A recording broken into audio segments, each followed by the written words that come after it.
Di sebuah pagi yang masih dibalut kabut tipis, jalanan Tanjung Priuk mulai berdenyut dengan hiruk-pikuk khasnya. Deru mesin kapal dari pelabuhan bercampur dengan suara klakson kendaraan yang berebut jalan. Di antara deretan kendaraan tua dan bas kota, tampak sebuah bas Kopaja bernomor trayek 502 berhenti di tepi jalan. Di balik kemudi, duduklah seorang wanita dengan wajah teduh namun tatapan matanya tajam. Dialah Larasati, sosok cantik yang tak banyak orang sangka memilih hidup sebagai sopir Kopaja. Setiap pagi, Larasati selalu menarik perhatian orang-orang di terminal. Para penumpang yang naik ke busnya seringkali terkejut melihat pengemudinya adalah seorang wanita muda. Dengan rambut hitam panjang yang diikat sederhana, kemeja putih yang sedikit lusuh karena sering terkena debu jalanan, dan celana jeans biru yang praktis untuk bergerak, ia tampil sederhana namun memikat. Senyum yang kadang ia lemparkan, cukup membuat para penumpang merasa aman duduk di bangku bas tuanya. Namun di balik kecantikan dan keramahan itu, tersimpan cerita yang tak banyak orang tahu. Larasati bukan sekadar sopir biasa. Ia lahir dari keluarga keras, tumbuh di lingkungan yang keras pula. Ayahnya dulu adalah seorang preman besar yang namanya sempat melegenda di Tanjung Priuk. Meski kini sang ayah sudah lama meninggalkan dunia jalanan dan memilih hidup tenang, darah keberanian dan keteguhan hati itu mengalir kuat dalam diri Larasati. Hari itu, udara terasa lebih panas dari biasanya. Larasati duduk di kursinya, menunggu penumpang naik satu persatu. Ia sadar, pekerjaannya jauh dari kata mudah. Jalanan ibu kota kejam, bukan hanya oleh macet dan polusi, tapi juga oleh manusia-manusia yang kerap mencari keuntungan di jalanan dengan cara kotor. Meski begitu, ia tidak pernah gentar. Setiap kali memegang setir, Larasati merasa seakan sedang mengendalikan bukan hanya bas, tetapi juga nasib orang-orang yang menaruh harapan padanya. Beberapa penumpang menatapnya dengan rasa kagum bercampur curiga. Sopir cewek, bisa nyetir Kopaja, celetuk seorang penumpang parubaya sambil tersenyum sinis. Larasati hanya menoleh sejenak, membalas dengan tatapan dingin yang membuat pria itu terdiam. Ia sudah terbiasa dengan cibiran seperti itu. Namun ia lebih memilih menjawab dengan tindakan, dengan ketegasan dan ketepatan setiap kali ia membawa busnya menembus jalanan. Di kaca spion, Larasati melihat seorang ibu muda dengan anak kecil duduk di kursi belakang, tampak lelah namun lega bisa duduk dengan aman. Pemandangan itu membuat hatinya sedikit hangat. Baginya, menjadi sopir bukan hanya soal mencari nafkah, tetapi juga menjaga orang-orang kecil yang menggantungkan hidup pada kendaraan umum. Itu alasan mengapa ia tak pernah asal dalam menjalankan tugasnya. Ketika mesin bas mulai meraung, Larasati menarik napas panjang. Ada firasat aneh menyelinap di hatinya pagi itu. Entah dari mana datangnya, tapi ia merasa perjalanan kali ini tidak akan berjalan biasa-biasa saja. Suasana terminal yang biasanya hanya riuh oleh pedagang asongan dan teriakan kenek, kini terasa lebih tegang. Beberapa pria asing dengan wajah bengis terlihat mondar-mandir di sekitar area terminal, seolah sedang mengamati sesuatu. Larasati merapikan cengkeraman tangannya di setir, lalu menatap jalanan yang membentang di depannya. Senyum tipis tersungging di bibirnya, senyum yang hanya ia sendiri mengerti. Dalam hatinya ia berbisik, apapun yang menunggu di depan, aku sudah siap. Aku bukan perempuan yang mudah ditakut-takuti. Dengan begitu, roda bas Kopaja mulai berputar, membawa Larasati dan para penumpangnya menuju kisah besar yang akan menguji siapa dirinya sebenarnya. Kopaja tua itu terus melaju menembus jalanan yang semakin padat. Larasati masih memegang setir dengan tatapan tajam, sementara di dalam bas, suasana agak berbeda dari biasanya. Tidak hanya penumpang harian yang ia bawa pagi itu, tapi juga sekelompok orang dengan wajah penuh semangat dan baju seragam lusuh. Mereka bukan pekerja biasa, melainkan rombongan pendemo yang hendak menuju pusat kota. Kenek bas, seorang pria tua bernama Bang Jaya, sempat menepuk bahu Larasati. "Nduk, yakin kamu mau bawa mereka? Katanya hari ini ada yang mau ngehalangin demo mereka. Bisa bahaya," ucapnya setengah berbisik, khawatir. Larasati hanya menoleh sekilas, lalu mengangguk pelan. "Bang, mereka juga manusia. Mereka butuh sampai tujuan. Kalau aku gak bawa, siapa lagi yang mau?" Jawabnya tegas. Para pendemo duduk berdesakan, sebagian masih memegang spanduk, sebagian lain menenteng botol air minum untuk bekal perjalanan. Wajah mereka tampak letih tapi tetap menyimpan kobaran api perlawanan. Mereka sesekali melirik ke arah sopir cantik itu, seakan tidak percaya bahwa seorang wanita berani mengambil risiko sebesar ini demi membawa mereka. Di luar bus, mata-mata yang tadi berkeliaran di terminal masih mengikuti dari kejauhan. Mereka adalah orang-orang suruhan, preman bayaran yang mendapat instruksi khusus untuk memastikan bus Larasati tak pernah mencapai pusat kota. Mereka bergerak dalam kelompok kecil, mengendarai motor butut, mengikuti Kopaja dari belakang seperti bayangan kelam. Larasati mulai merasakan firasat buruk yang sejak tadi mengganggu pikirannya semakin nyata. Dari kaca spion, ia bisa melihat motor-motor itu terus membuntuti, seolah menunggu waktu yang tepat untuk bergerak. Namun ia tetap tenang, wajahnya yang ayu sama sekali tak menunjukkan rasa takut. Dalam hati, ia hanya berbisik, "Kalau kalian pikir bisa bikin aku ciut, kalian salah besar." Perjalanan menuju pusat kota bukanlah perjalanan singkat. Bus harus melewati beberapa ruas jalan rawan, daerah yang dikenal sering jadi arena kelompok preman unjuk gigi. Bang Jaya yang sejak tadi gelisah, akhirnya membuka suara lagi. "Aku kenal muka-muka itu, Ras. Mereka anak buahnya Arya Ompong. Kalau udah Arya yang main, biasanya gak ada yang berani lewat." Nama itu, Arya Ompong, membuat beberapa penumpang pendemo saling pandang dengan wajah pucat. Mereka tahu reputasi preman Ompong itu bukan main-main. Ia dikenal kejam, tak segan menghajar siapapun yang berani melawan, apalagi jika sudah mendapat bayaran. Namun Larasati hanya mengetatkan rahang dan menginjak pedal gas lebih dalam. "Kalau dia pikir bisa menghentikan bus ini, kita lihat saja siapa yang berhenti duluan," gumamnya lirih. Bus Kopaja melaju semakin kencang, sementara bayang-bayang ancaman dari Arya Ompong dan kelompoknya kian mendekat. Udara di dalam bus menegang, seolah setiap penumpang sedang menahan napas. Larasati tahu, ini bukan sekadar perjalanan biasa. Ini adalah awal dari ujian besar yang akan menyingkap siapa dirinya sebenarnya, seorang sopir bus cantik, atau penerus darah jalanan Tanjung Priuk. Langit siang itu perlahan berubah muram, awan kelabu menggantung rendah seakan ikut menyimpan rahasia perjalanan bus Kopaja yang dikemudikan Larasati. Jalanan macet parah, suara klakson bersahutan, namun suasana di dalam bus jauh lebih mencekam. Para pendemo yang semula masih saling bercanda, kini diam seribu bahasa setelah mendengar nama Arya Ompong disebut. Bang Jaya duduk gelisah di pintu depan, matanya sesekali mengintip ke belakang. "Ras, mereka makin banyak. Dari 2 motor, sekarang ada 6. Gak biasanya mereka ngikutin sejauh ini," bisiknya. Larasati tetap fokus menatap jalan, tangannya mantap menggenggam setir. "Tenang, Bang. Kita gak boleh kasih mereka lihat kalau kita takut," jawabnya dengan suara rendah tapi penuh keyakinan. Dari kaca spion, Larasati bisa melihat jelas bagaimana preman-preman itu menyalakan rokok sambil tertawa keras, seolah sedang bermain-main. Dengan rasa takut penumpang, salah satu dari mereka bahkan mengacungkan rantai besi, membuat beberapa pendemo di kursi belakang menunduk ngeri. Suasana bus berubah panas, keringat dingin mengalir di pelipis sebagian orang. Di sebuah tikungan sempit, motor-motor itu mulai merapat. Seorang penumpang muda, yang wajahnya penuh semangat perjuangan, berdiri dan berteriak, "Jangan takut. Kita banyak, mereka cuma segelintir." Namun suaranya justru terbata karena getar ketakutan.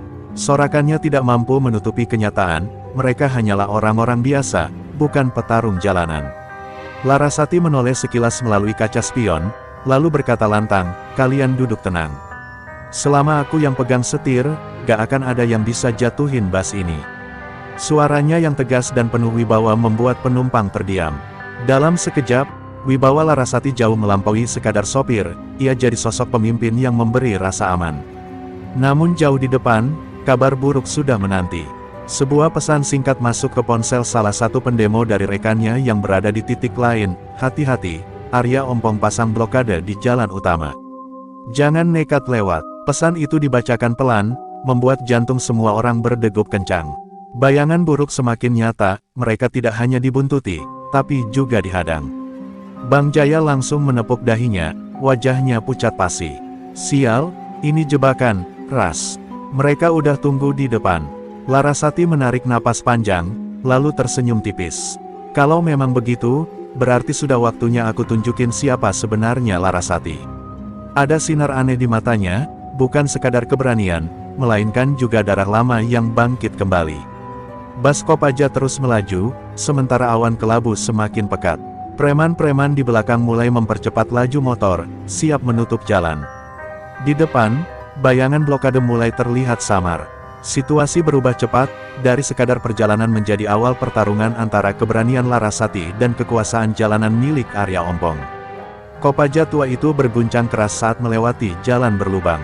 Mesin meraung, asap hitam mengepul dari knalpot, namun bus tetap melaju gagah di bawah kendali Larasati. Di dalam, semua penumpang diam membisu. Hanya terdengar suara spanduk yang bergesekan dengan jendela, dan detak jantung yang seakan berdentum lebih keras dari mesin bus.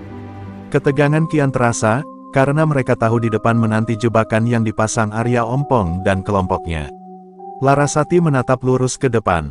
Matanya tajam, berkilat seperti mata seekor elang. Ia bisa merasakan hawa panas yang tidak biasa dari jalanan itu. Biasanya, meski macet, selalu ada pedagang asongan atau suara gaduh anak-anak jalanan. Tapi kali ini, jalanan terasa sunyi, seolah semua orang sengaja menjauh.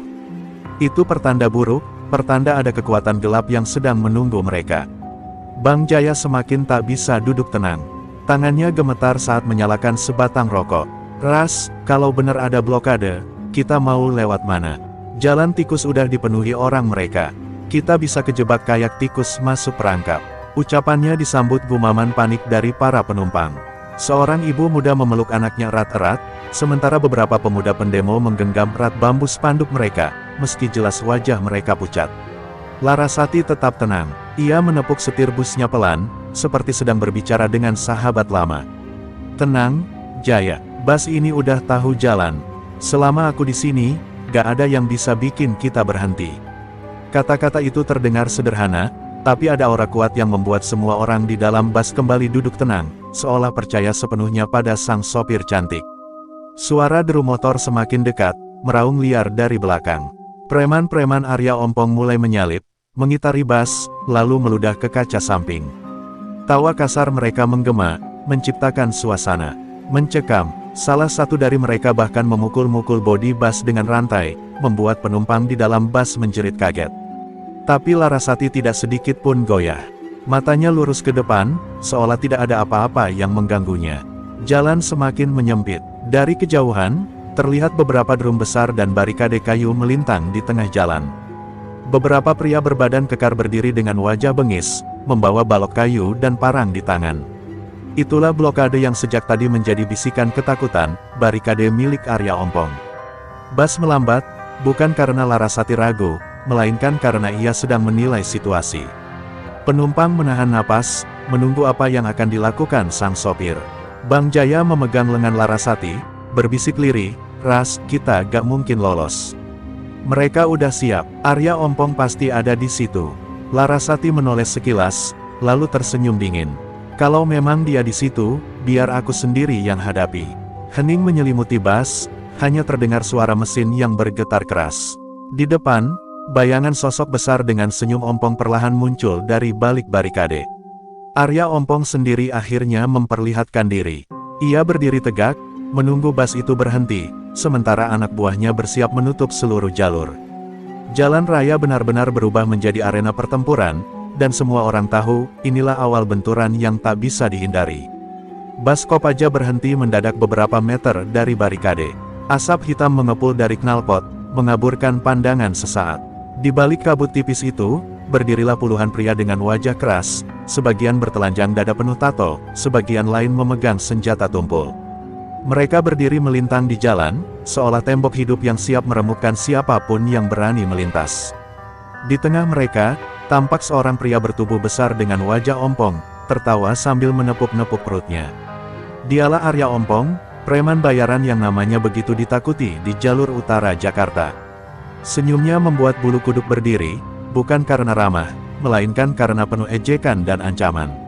Arya melangkah maju, lalu menghentakkan kakinya ke drum kosong yang dijadikan barikade. Suaranya menggema keras, membuat penumpang di dalam bus tersentak. "Woi, Kopaja, jangan harap kalian bisa lewat sini tanpa bayar tol sama gue," teriaknya sambil menunjuk ke arah bus.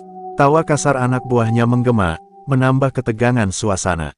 Di dalam bus, beberapa pendemo mulai panik. "Kita gak bisa turun, kalau turun abis kita." bisik seorang pria muda sambil menggenggam erat spanduknya. Seorang ibu dengan anak kecil mulai menangis, membuat suasana makin kalut. Bang Jaya menutup wajahnya dengan tangan gemetar.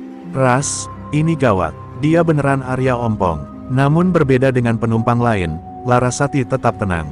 Ia mematikan mesin bas, lalu menatap kaca depan dengan sorot mata yang tajam. Tangannya perlahan terangkat, menyibakkan keringat di pelipis. Senyum tipis terlukis di wajahnya, senyum penuh misteri. Jadi ini orangnya, ternyata gak segalak yang diceritakan, gumamnya lirih. Arya Ompong mendekat, lalu naik ke kap bas dengan langkah berat. Dari atas, ia menatap Larasati yang duduk di balik kemudi. Heh, cewek, cantik-cantik sopir Kopaja. Berani banget lo bawa rombongan sampah ini lewat jalan gue. Kalau mau aman, bayar dulu uang jalan. Kalau enggak, siap-siap lo sama mereka jadi korban. Penumpang di dalam bas menjerit kecil, sebagian menunduk, sebagian memalingkan wajah ketakutan. Tapi Larasati justru membuka pintu bas dengan tenang. Langkah kakinya mantap saat ia turun, berdiri di hadapan Arya dan puluhan anak buahnya. Angin berhembus membawa aroma jalanan penuh debu, sementara tatapannya menembus langsung ke mata sang preman Ompong. Sejenak suasana terhenti, seakan waktu ikut membeku. Semua mata tertuju pada sosok wanita cantik itu, yang dengan keberanian luar biasa memilih berdiri sendirian di hadapan puluhan preman. Dalam hatinya, Larasati berbisik tegas, aku bukan sekadar sopir. Aku anak priuk, dan tak seorang pun bisa membuatku tunduk. Arya Ompong berdiri tegak di atas kap bas, menatap Larasati dengan mata merah menyala. Ia meludah ke tanah, lalu terkekeh dengan suara parau. Heh, cewek, gue kasih pilihan. Kasih uang jalan 5 juta sekarang juga, atau bas lo sama isi-isinya gue balikin kayak kaleng rombeng. Teriaknya lantang. Tawa anak buahnya pecah, seolah menyambut pesta yang akan segera dimulai. Puluhan preman mulai bergerak mengepung. Ada yang menyeret rantai besi di aspal, ada yang memukul-mukul kayu balok ke tiang listrik hingga menimbulkan suara dentuman keras. Ancaman mereka nyata, dan aura kekerasan semakin kental. Penumpang di dalam bas hanya bisa menutup wajah, sebagian memeluk sesama dengan gemetar. Seolah, harapan mereka hanya tinggal pada sosok sopir cantik yang kini berdiri seorang diri. Bang Jaya yang masih di pintu depan, mencoba menahan Larasati dengan suara bergetar. Ras, jangan gila, mereka bukan orang main-main. Sekali Arya kasih aba-aba, habis kita semua. Namun Larasati hanya menoleh sebentar, memberi tatapan yang membuat Bang Jaya terdiam. Ada sesuatu di mata gadis itu, ketenangan yang justru membuat rasa takutnya hilang perlahan. Arya turun dari kap bas, mendekat dengan langkah berat. Senyum ompongnya semakin lebar. Jadi, gimana cantik? Mau kasih duit, atau mau gue bikin cantik lo jadi cacat? Gue kasih waktu 3 detik. 3 jarinya terangkat ke udara, lalu mulai menurunkan hitungan. 3, suasana mendadak hening, hanya suara angin yang berdesir membawa debu jalanan. 2, anak buahnya sudah menyiapkan rantai, balok, dan botol pecah.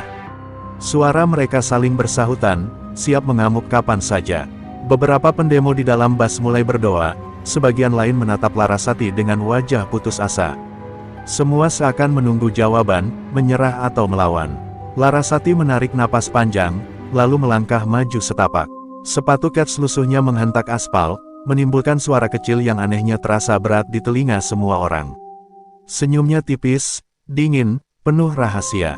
Ia menatap lurus ke arah Arya tanpa sedikit pun gentar. 1, Arya menurunkan jari terakhirnya dengan tawa kasar, yakin Larasati akan menunduk. Tapi yang terjadi justru sebaliknya. Larasati mendongak, suaranya lantang menusuk udara. Kau salah langkah, Arya. Kau pikir ini cuma bas tua, dan aku cuma sopir perempuan. Kau gak tahu siapa yang sedang kau hadang. Kata-kata itu membuat Arya tertegun sejenak, begitu juga anak buahnya yang saling pandang bingung. Ada sesuatu dalam nada suara Larasati, bukan sekadar keberanian, melainkan darah lama yang berdenyut. Keheningan sesaat terasa mencekam, sebelum tawa Arya meledak lebih keras. Hahaha, anjir, cewek ini sok gaya. Baik, kalau gitu, anak-anak, kasih dia pelajaran. Dengan aba-aba itu, puluhan preman mulai bergerak mendekat. Jalanan berubah menjadi medan ancaman, dan bas Kopaja yang sederhana kini menjadi pusat badai yang akan segera pecah. Begitu Arya Ompong memberi aba-aba, suasana di sekitar bas Kopaja pecah jadi hiruk-pikuk mengerikan. Puluhan preman mulai mengetuk kaca jendela dengan balok, rantai besi beradu dengan bodi bas, menciptakan dentuman yang membuat jantung semua orang di dalam berdegup kencang. Suara teriakan kasar bercampur tawa menyeramkan, membuat bas itu seolah berada di tengah kawanan serigala kelaparan. Di dalam bas, kepanikan melanda. Seorang ibu muda memeluk anaknya sambil menangis terseduh. "Ya Allah, lindungi kami," bisiknya lirih. Para pemuda pendemo yang sebelumnya terlihat gagah, kini wajah mereka pucat pasi. Sebagian berusaha berani dengan menggenggam spanduk dan bambu, namun tangan mereka bergetar hebat. Kekuatan moral mereka diuji, karena lawan di luar bukan polisi berseragam, melainkan preman bayaran yang siap menghunus kekerasan kapan saja. Bang Jaya, yang biasanya cerewet, kini duduk terpuruk di tangga bas. Tangannya menutupi wajah, tubuhnya bergetar. "Abis kita, ras kita semua abis," desisnya lirih. Ia tahu betul siapa Arya Ompong, preman yang dulu bahkan berani menantang kelompok senior di Priuk. Nama itu saja cukup untuk membuat nyali orang ciut. Beberapa penumpang mencoba berdiri, hendak melompat keluar lewat jendela belakang untuk kabur. Tapi Larasati segera menoleh tajam. "Duduk," suaranya menggema tegas. Tatapannya yang keras membuat mereka kembali terdiam. Meski ketakutan, entah mengapa mereka memilih patuh pada sang sopir. Ada wibawa aneh dalam sosok Larasati yang membuat mereka percaya, sekecil apapun, masih ada harapan. Arya yang melihat kepanikan itu semakin menjadi-jadi. Ia mengetuk kaca depan dengan besi panjang, membuat kaca retak. "Lihat tuh, semua penumpang lo udah gemetar. Serahin duit lo, cewek, sebelum gue bikin bas ini jadi peti mati berjalan." Tawa anak buahnya menyambung, mengisi udara dengan nada kemenangan palsu. Larasati menarik napas dalam, matanya menyapu seluruh wajah penumpang yang kini bergantung pada keberaniannya. Ia bisa merasakan ketakutan mereka, tapi juga percikan kepercayaan yang tumbuh pelan-pelan. Ia tahu, kalau ia gentar sekarang, semua akan benar-benar hancur. Maka, ia berdiri lebih tegak, wajah cantiknya menegang, penuh keyakinan. "Dengar aku baik-baik," teriak Larasati lantang, suaranya menembus dentuman rantai dan teriakan preman. "Selama aku yang pegang setir, bas ini gak akan jadi kuburan kalian. Kalau ada yang berani nyentuh penumpangku, dia harus lewat aku dulu." Suaranya menusuk seperti kilat, membuat penumpang terdiam, bahkan sebagian preman ikut tercengang. Hening sesaat menggantung, hanya terdengar deru mesin bas yang masih panas. Arya Ompong terdiam sepersekian detik, lalu kembali tertawa terbahak, "Hahaha. Gue makin suka lo, cewek. Cantik, berani, tapi goblok. Baiklah, kalau lo mau sok jadi pahlawan, gue sendiri yang bakal ngehajar lo." Serentak anak buahnya berteriak sorak, sementara Arya maju selangkah demi selangkah. Pertarungan besar tak bisa lagi dihindari. Sorakan kasar preman-preman Arya menggema di sepanjang jalan. Suara besi dipukulkan ke aspal, botol pecah dilemparkan ke samping bas, semuanya terasa seperti ancaman yang siap meledak kapan saja. Namun di tengah kekacauan itu, Larasati justru berdiri tenang. Wajah cantiknya tidak menunjukkan rasa takut, hanya seulas senyum tipis yang penuh misteri. Senyum itu seakan melecut keberanian di hati penumpang, meski mereka masih gemetar. Arya Ompong yang maju mendekat mendengus geram. Ia menatap Larasati dari kepala hingga kaki, lalu tertawa sinis. "Heh, cewek, senyum lo bikin gue geli. Lo kira bisa nakutin gue dengan tatapan sok berani itu? Gue udah puluhan kali bikin jagoan jalanan ciut. Cewek kayak lo, tinggal gue tiup, jatuh," katanya sambil menunjuk wajah Larasati dengan jarinya yang kotor. Tapi Larasati hanya menoleh sedikit, menatap penumpang di dalam bas. Tatapannya dalam, seakan ingin meyakinkan mereka bahwa segalanya masih terkendali. Lalu ia kembali menatap Arya. "Kau salah, Arya. Senyumku bukan untuk nakut-nakutin. Senyumku cuma tanda kalau aku sudah siap. Kalau kau pikir aku sopir Kopaja biasa, kau akan menyesal," ucapnya dengan suara rendah namun menggema jelas. Beberapa anak buah Arya sempat terdiam, saling pandang. Ada sesuatu dalam nada suara Larasati yang membuat mereka ragu sesaat. Namun Arya, dengan egonya yang membara, mengibaskan tangan. "Hajar, jangan kasih dia kesempatan bacot," teriaknya. Seketika dua orang preman maju dengan rantai besi. Terangkat tinggi, siap memukul. Namun Larasati tak bergeming. Saat rantai itu hampir menghantam, ia melangkah ke samping dengan gesit, dan dengan satu gerakan cepat, tangannya mencengkeram rantai dan menariknya keras. Preman pertama terjungkal ke tanah, menjerit kesakitan. Preman kedua yang mencoba menyambar dari samping, dihantam lutut Larasati tepat ke perutnya hingga ia terhuyung mundur sambil memuntahkan air liur. Sorakan penumpang di dalam bus pecah spontan, bercampur teriakan takjub. "Astaga, dia bisa ngelawan!" seru seorang pemuda dengan mata berbinar. Para pendemo yang tadi pucat mulai bersorak, meski masih ketakutan. Keberanian Larasati menyalakan bara kecil di hati mereka, bara yang bisa tumbuh menjadi api semangat. Arya tertegun sepersekian detik, tidak menyangka seorang wanita bisa menjatuhkan anak buahnya dengan begitu cepat. Namun ia segera menutupi keterkejutannya dengan tawa kasar. "Hahaha, pantas lo berani, jadi lo bukan cewek biasa, ya? Gak masalah. Makin enak buat gue buktikan kalau gak ada yang bisa lawan Arya Ompong." Larasati kembali tersenyum tipis, senyum yang semakin membuat Arya geram.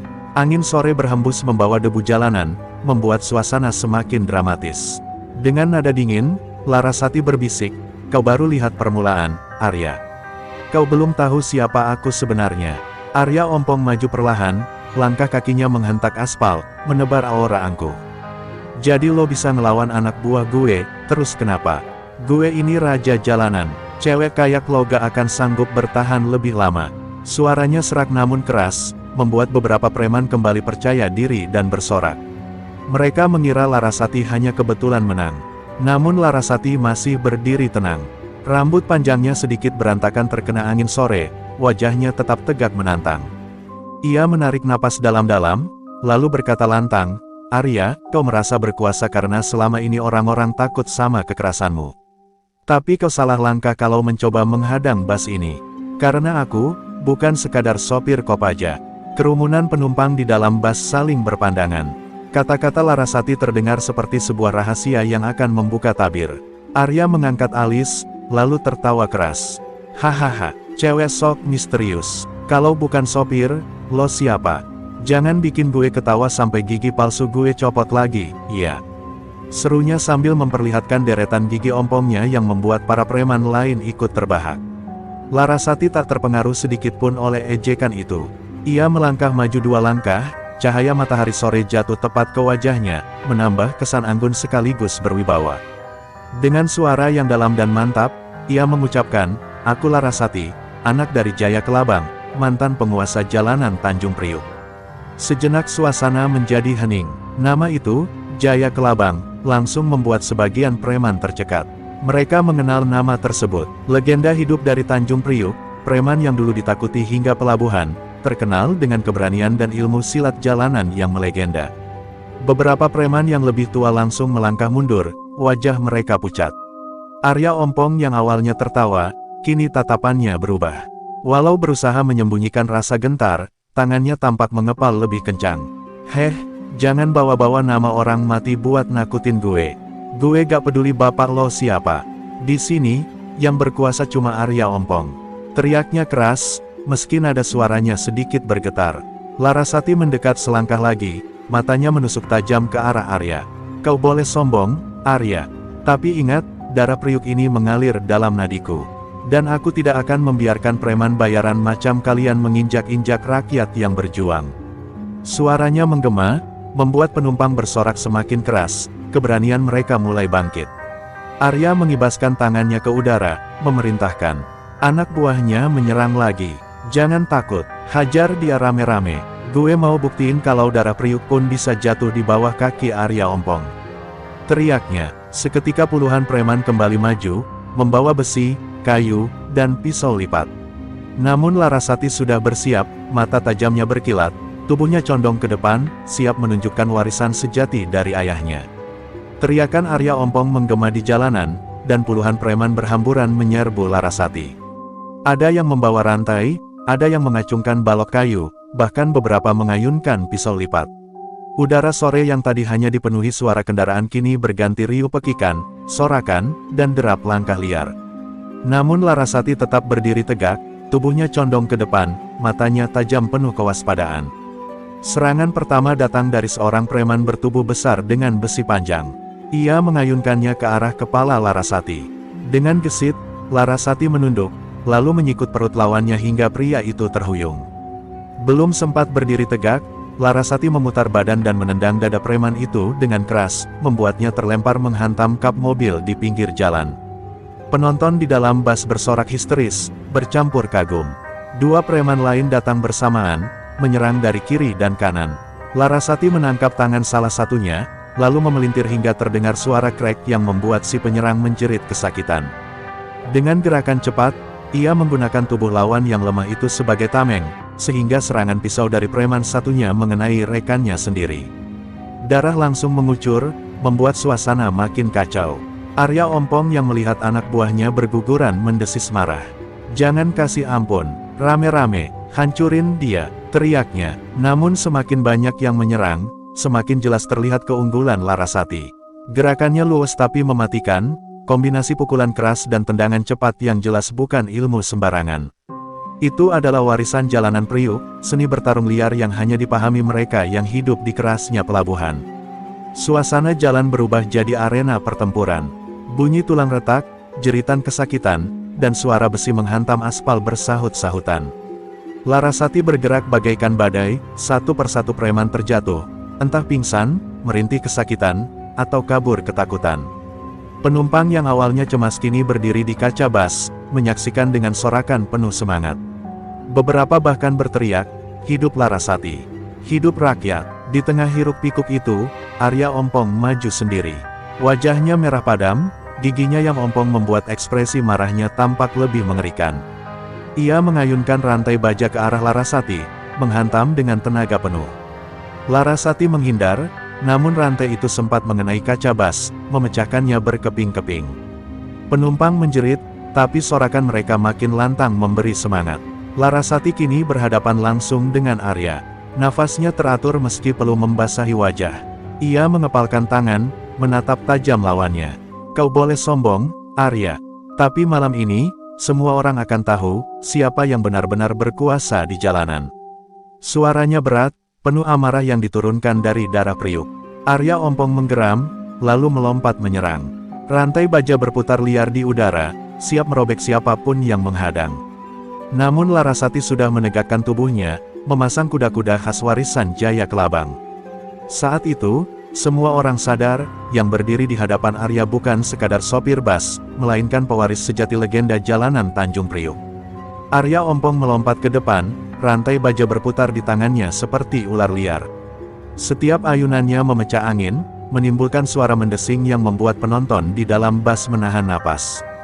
Larasati melangkah mundur beberapa kali, matanya tak pernah lepas dari pergerakan lawan. Sorot matanya tajam, penuh perhitungan. Ia tahu sekali saja rantai itu mengenai tubuhnya, nyawanya bisa melayang. Dengan gerakan cepat, Arya menghantamkan rantai ke arah kepala Larasati. Namun wanita itu merendah, lalu berguling ke samping, membuat rantai menghantam aspal hingga memercikkan api kecil. Penumpang yang melihat kejadian itu berteriak histeris, seolah menyaksikan duel maut di arena terbuka. Larasati kembali bangkit, napasnya berirama, sementara peluh bercucuran dari pelipis. "Aku tidak takut pada nama besar Priukmu," teriak Arya, matanya melotot penuh dendam. "Hari ini kau akan jadi contoh untuk semua orang, bahwa melawan aku, Arya Ompong, hanya berakhir dengan kematian." Sorak preman yang tersisa mencoba menyemangati bos mereka, namun banyak dari mereka justru gemetar setelah melihat bagaimana rekan-rekannya tumbang di tangan Larasati. Larasati mengepalkan tangan, wajahnya menegang. "Kau salah, Arya. Aku bukan hanya membawa nama besar Priuk. Aku membawa darah, dendam, dan kehormatan ayahku yang dulu pernah ditindas preman seperti dirimu." Teriaknya lantang. Kata-katanya membuat bus bergemuruh oleh sorakan penumpang yang kini serasa menjadi saksi pertarungan kehormatan. Arya kembali menyerang, kali ini lebih beringas. Rantai diayunkan dari atas, berputar ke samping, lalu tiba-tiba ditarik untuk menghantam dari bawah. Larasati bergerak secepat kilat, melompat ke depan sambil menangkap pergelangan tangan Arya. Seketika ia memelintir, membuat rantai itu lepas dari genggaman. Arya menjerit, namun dengan keras kepala ia mencoba meninju. Larasati menyambut dengan tendangan keras ke perutnya. Tubuh Arya terpental ke belakang, terhuyung sambil memegangi perutnya. Namun meski wajahnya pucat, ia masih berdiri. Sorot matanya masih menyala dengan dendam. Belum selesai, raungnya, lalu ia berlari lagi, mencoba menyeruduk Larasati. Wanita itu bersiap, kuda-kudanya kokoh, menunggu saat yang tepat untuk memberikan pukulan pamungkas. Saat Arya sudah begitu dekat, Larasati menggerakkan tubuhnya dengan cepat, lalu menghantamkan siku keras ke rahang lawannya.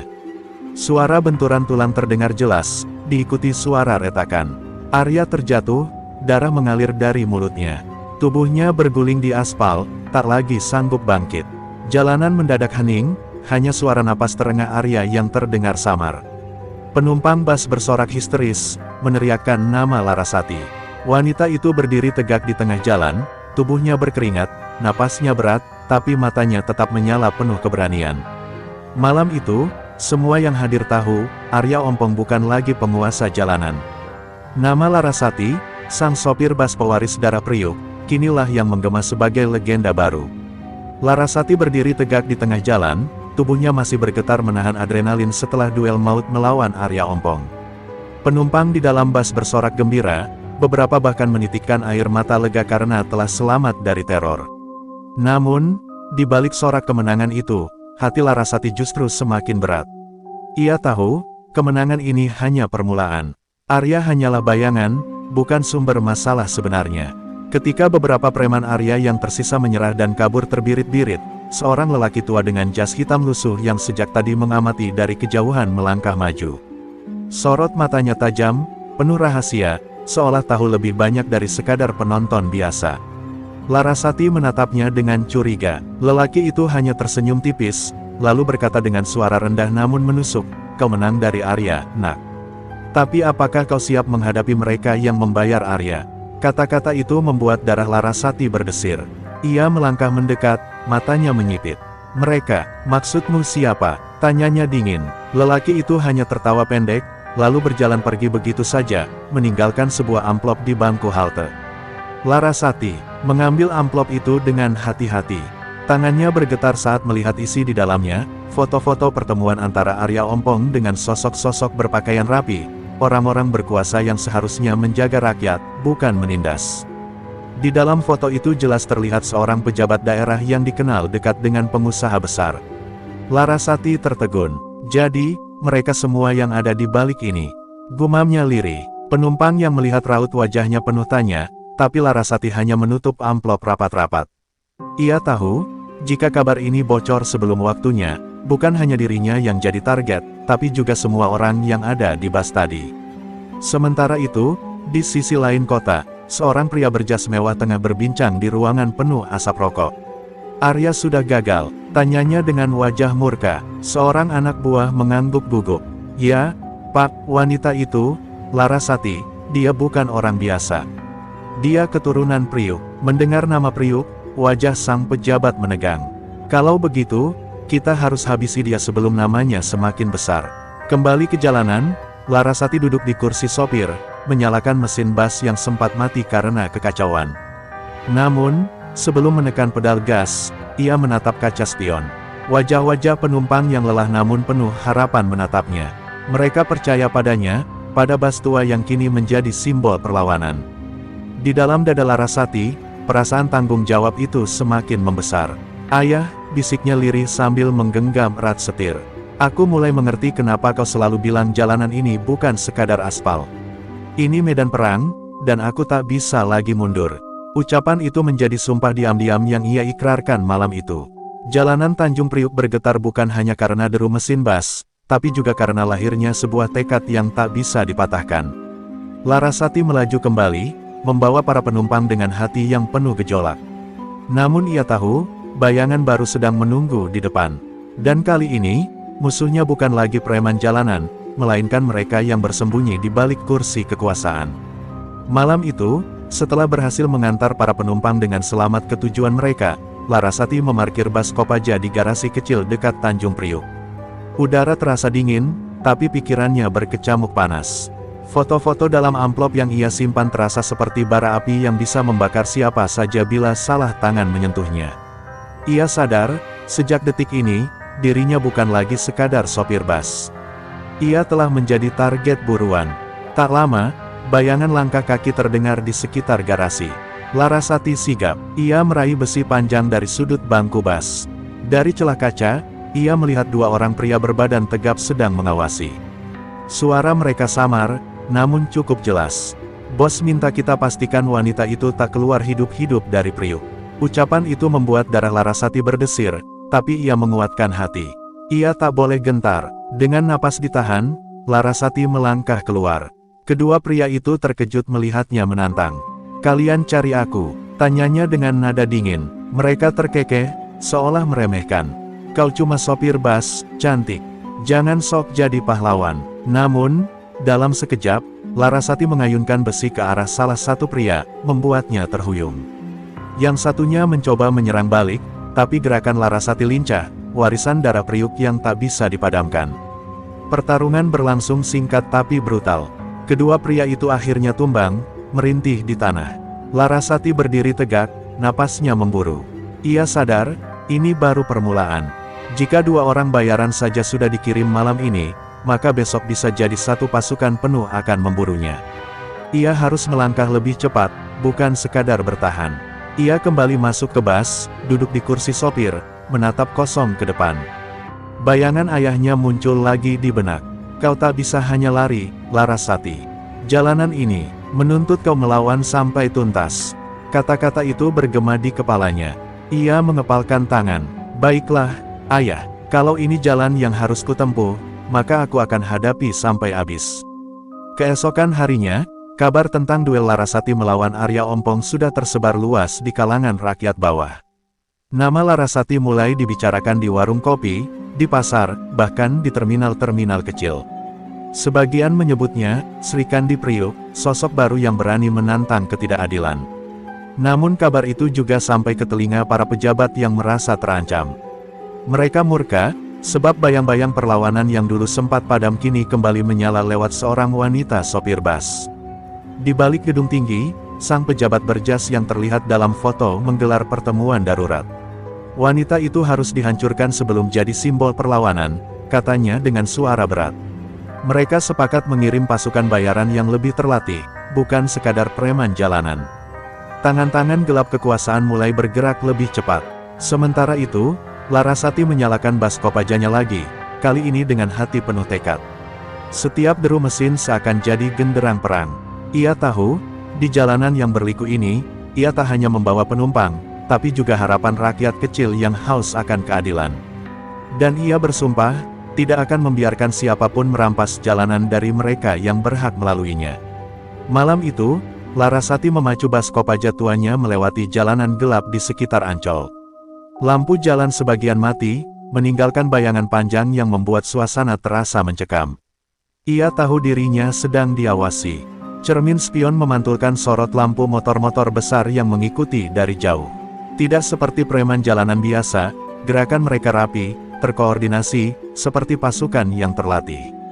Tiba-tiba, dua motor menyusul ke depan, lalu memotong laju bas. Larasati mengerem mendadak, suara ban berdecit keras.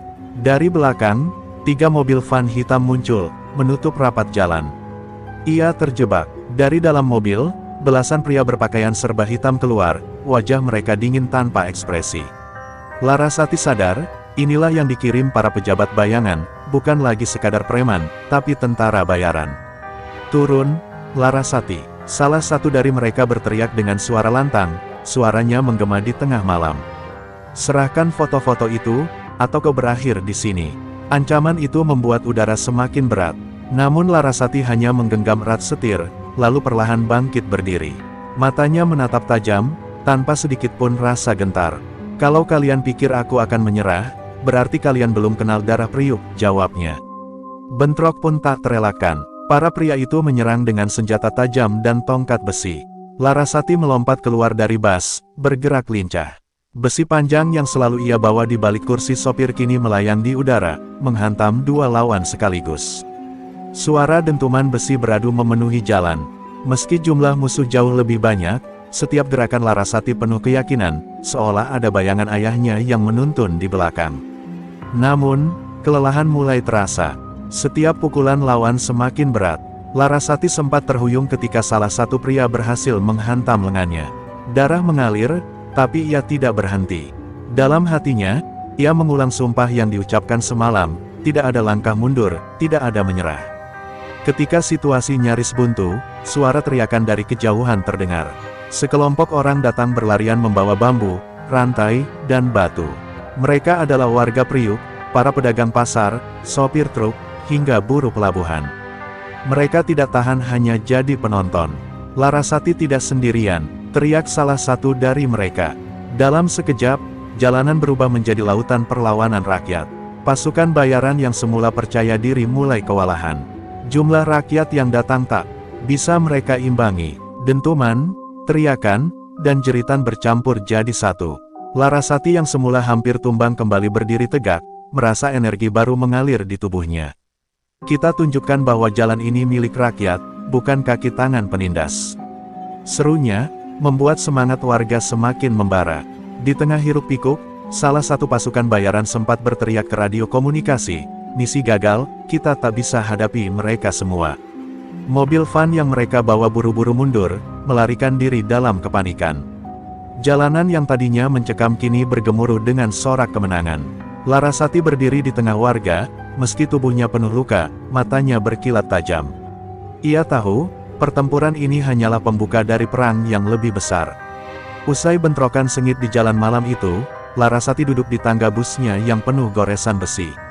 Nafasnya terengah, lengannya masih mengucurkan darah, namun sorot matanya tidak pernah padam. Warga yang tadi membantunya berkerumun, sebagian memberi perban seadanya, sebagian lagi berjaga kalau-kalau pasukan bayaran itu kembali.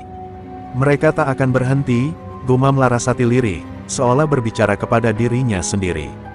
Seorang pria tua, mantan kuli pelabuhan yang pernah mengenal ayahnya, mendekat. "Laras, yang kau lawan bukan hanya preman atau tentara bayaran. Ada tangan besar di belakang ini. Kami semua tahu siapa yang bermain di balik layar." Larasati menoleh cepat, sorot matanya tajam.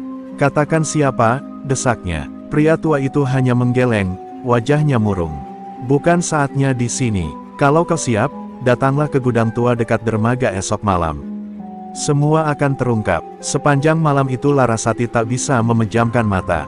Bayangan wajah-wajah musuh, teriakan perlawanan rakyat, dan darah yang menetes di lengannya terus menghantui. Ia tahu benar, pertarungan kali ini bukan lagi sekadar menjaga bas atau penumpangnya. Ini soal melanjutkan warisan ayahnya, warisan keberanian Priuk untuk melawan penindasan. Keesokan harinya, Larasati tetap menjalankan bas Kopajanya seperti biasa. Penumpang berdatangan, banyak dari mereka mendengar cerita semalam. Mereka menatap Larasati bukan lagi sekadar sopir cantik, tapi simbol perlawanan. "Mbak Laras, hati-hati ya, kami semua di belakangmu," ujar seorang ibu pedagang sayur dengan mata berkaca-kaca. Larasati hanya tersenyum tipis, meski hatinya tahu jalan di depan penuh bahaya. Malam pun tiba, Larasati melangkah ke gudang tua di dermaga, tempat yang remang dan penuh bau asin laut.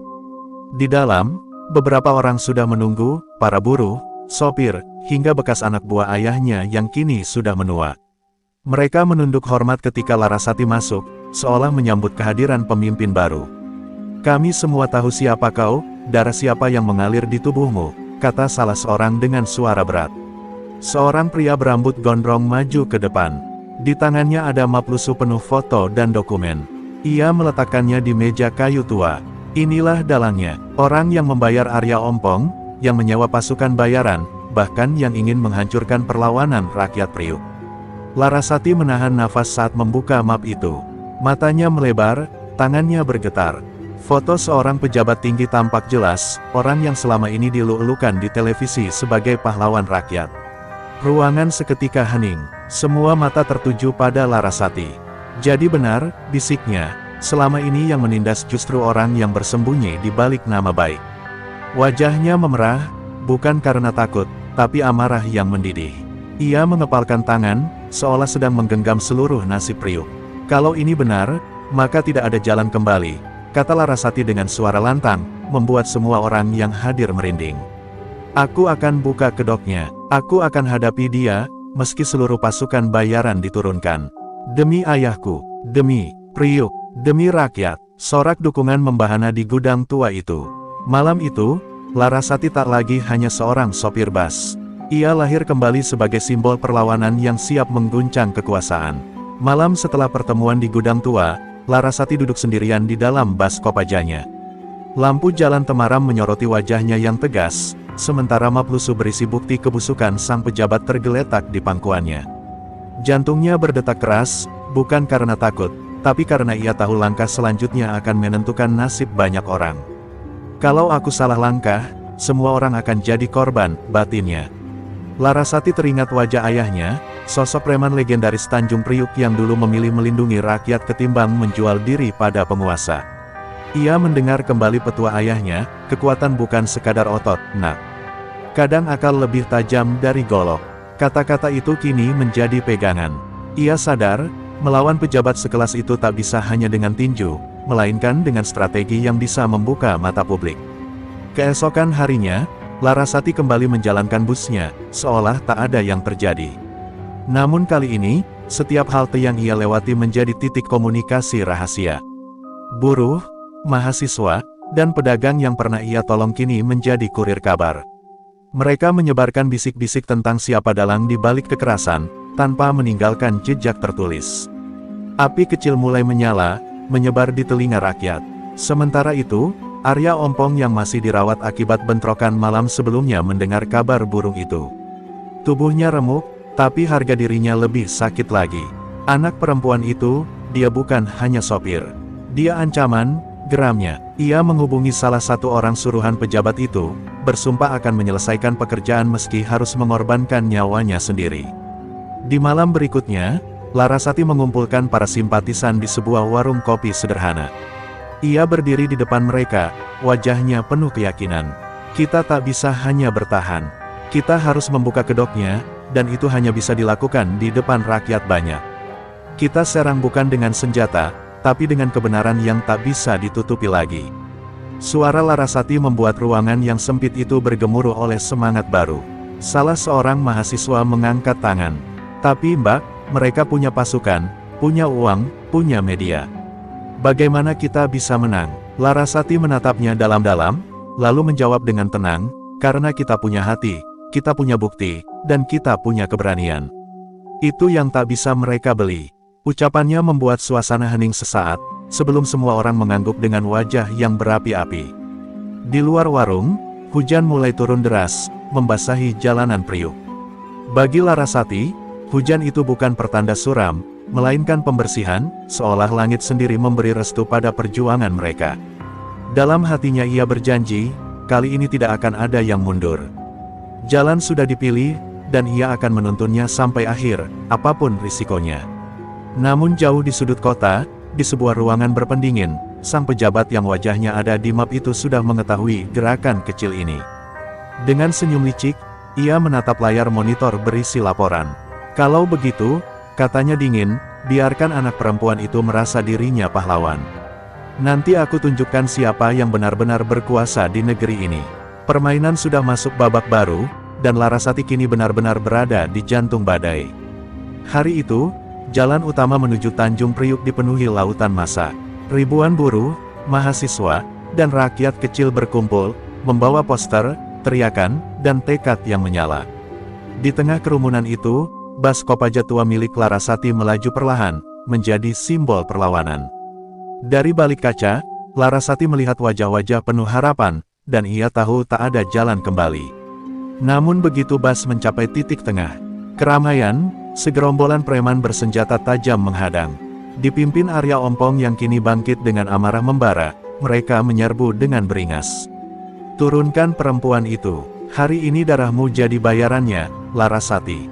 Teriak Arya, matanya merah bagai binatang terluka. Larasati menatapnya tanpa gentar. Ia turun dari bas, berdiri di hadapan kerumunan dengan tangan terkepal. Para penumpang dan rakyat yang melihat mulai maju, membentuk pagar hidup di belakangnya. Arya, serunya lantang, aku bukan takut padamu. Kau hanya boneka. Boneka dari pejabat busuk yang bersembunyi di balik meja kekuasaan. Teriakan itu membuat massa bergemuruh. Pertarungan pecah. Preman-preman menyerbu, namun rakyat yang dipimpin Larasati melawan dengan segala yang mereka punya. Batu, kayu, bahkan tangan kosong, semua menjadi senjata. Larasati sendiri berhadapan langsung dengan Arya Ompong. Pukulan demi pukulan saling bertukar, tubuh mereka berlumuran peluh dan darah, hingga akhirnya Larasati menghantamkan satu pukulan keras ke rahang Arya, membuatnya terkapar tak berdaya. Saat keributan memuncak, mobil mewah hitam tiba. Dari dalamnya keluar sang pejabat, wajah liciknya tersenyum dingin. "Lihatlah," katanya dengan suara lantang, "kalian hanyalah gerombolan miskin yang bisa kupatahkan kapan saja. Larasati, kau sudah keterlaluan." Tapi sebelum ia sempat melanjutkan, Larasati mengangkat map lusuh berisi bukti kejahatannya, lalu menunjukkannya ke massa dan media yang diam-diam sudah hadir. Sorakan rakyat menggema, kamera wartawan menyorot setiap kata. "Inilah bukti siapa dalang sebenarnya," teriak Larasati. Sang pejabat panik, berusaha kabur, namun massa mengepung. Tangan-tangan rakyat yang selama ini ditindas akhirnya menyeretnya ke hadapan hukum jalanan. Tak ada lagi tempat bersembunyi, semua kebusukan terbongkar di depan mata dunia.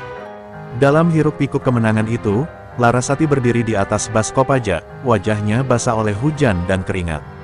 "Hari ini bukan tentang aku," katanya dengan suara bergetar, "ini tentang kita semua. Tentang keberanian rakyat melawan penindasan." Sorak-sorai pun membelah langit, seolah Tanjung Priuk sendiri bergemuruh menyambut kebangkitan baru. Matahari senja perlahan menembus awan hitam, menyinari wajah Larasati yang penuh luka namun teguh. Arya Ompong dan bos besar sudah tumbang, dan jalan menuju perubahan baru saja terbuka. Di hatinya, Larasati tahu perjuangan belum selesai, tapi satu hal pasti, nama seorang sopir bas Kopaja dari Tanjung Priuk kini akan selalu diingat sebagai simbol perlawanan yang tak pernah tunduk.